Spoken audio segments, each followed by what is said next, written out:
जैसा कि आप लोगों को पिछले क्लास में मैंने पढ़ाया था एमएससी फर्स्ट सेमेस्टर में जो चैप्टर स्टार्ट किया था केमिकल काइनेटिक्स, उसी कड़ी को आगे बढ़ाएंगे।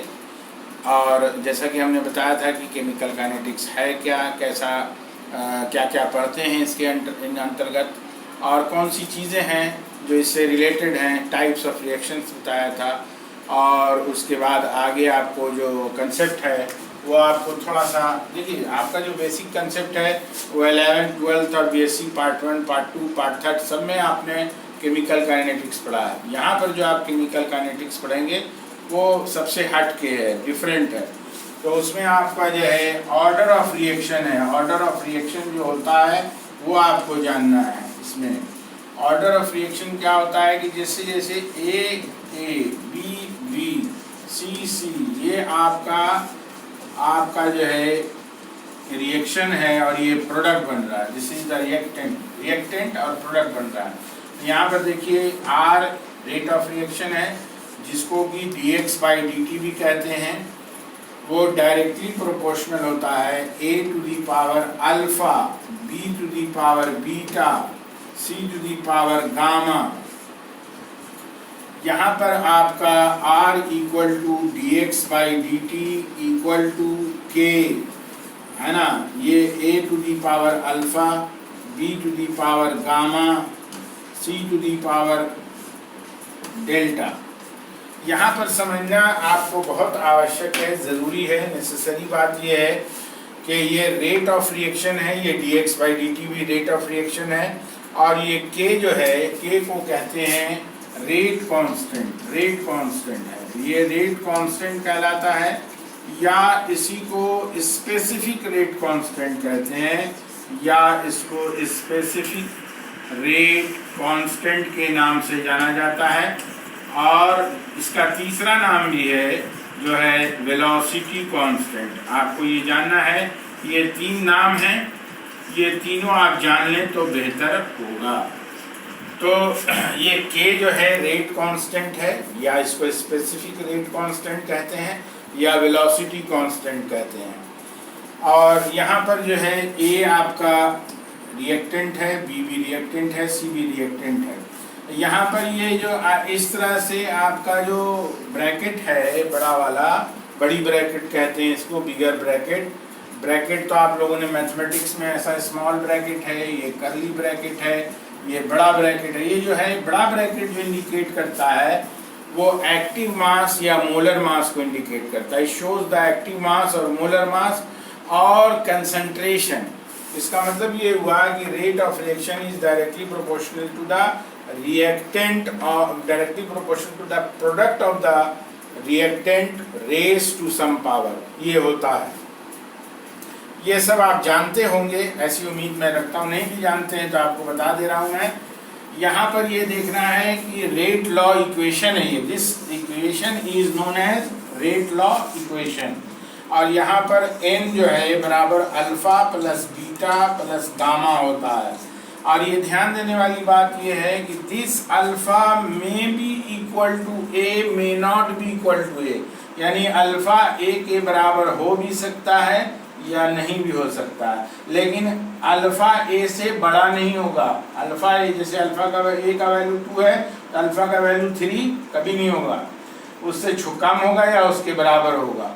और ये देखिए ये बीटा है, बीटा बी के बराबर होगा या बी से जो है, ये बीटा जो है बी से बड़ा नहीं हो सकता। सिमिलरली सी और गामा में यही बात है।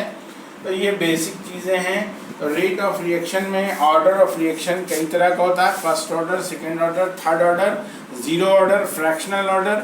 ये सारी चीज़ें आपके जूनियर क्लासेस में आपने पढ़ रखा है। अब हम लोग सीधा जो है ये बात करेंगे कि टाइप्स जो है हम लोग जानते हैं एमएससी में कि हम लोगों को पीजी फर्स्ट सेमेस्टर में केमिकल काइनेटिक्स में जो पढ़ना है वो चैप्टर में क्या है कि स्टार्ट में क्या आपको जानना है कि मोस्ट ऑफ द रिएक्शंस जो होते हैं first order, second order, third order, zero order, fractional order, इस तरह के होते हैं। लेकिन कम्प्लेक्स रिएक्शन जो होता है, जो मोस्टली ऑर्गेनिक में होता है, वो स्टेप वाइज चलता है, स्टेप में चलता है। And the slowest step is the rate determining step. और इसमें आपको जानना है कि टाइप्स ऑफ रिएक्शन कैसा होता है, types of complex reaction. Types of complex reaction, पहला होता है अपोजिंग रिएक्शन, दूसरा होता है कंसेक्यूटिव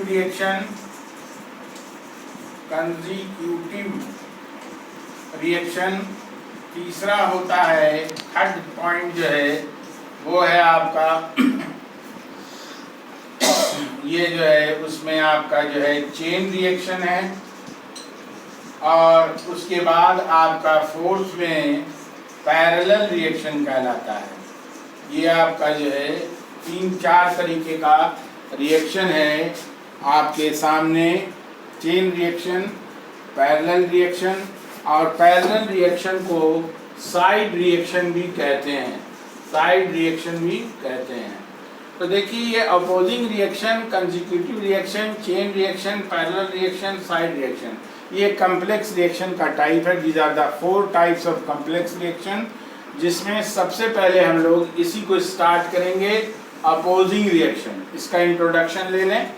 आप लोगों को जैसा कि देख रहे हैं, आप लोग कुछ बच्चे बहुत अच्छा कर रहे हैं, नोट्स बना रहे हैं, नोट्स बना के व्हाट्सएप पर मुझे भेज रहे हैं, पढ़ाई को देख रहे हैं, तो इस तरह से हमें भी मोटिवेशन मिल रहा है, प्रोत्साहन मिल रहा है कि वाह मेरे स्टूडेंट्स जो हैं पढ़ाई को देख रहे हैं और क्लास को जो है फॉलो करते हुए।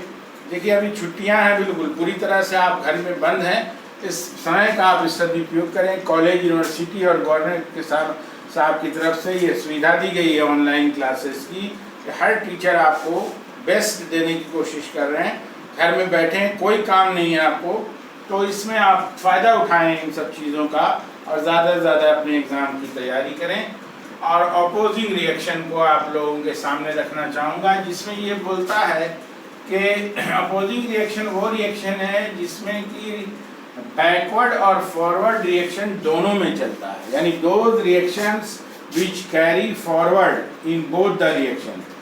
अपोजिंग रिएक्शन को रिवर्सेबल रिएक्शन भी बोलते हैं। जैसा कि आप जानते हैं रिवर्सेबल रिएक्शन, जैसे कि आपका A से B बनेगा तो ये दोनों तरफ चलेगा, K1 K2। हमने बताया था आपको K1 जो है वो आपका रेट कांस्टेंट है, दोनों ही तरफ चलेगा, यानी बैकवर्ड और फॉरवर्ड डायरेक्शन में। यहाँ से यहाँ चला, ये फॉरवर्ड हो गया, फिर B से A बन गया, ये बैकवर्ड हो गया। अभी के लिए इतना ही, अगला वीडियो में आपको और बात करेंगे।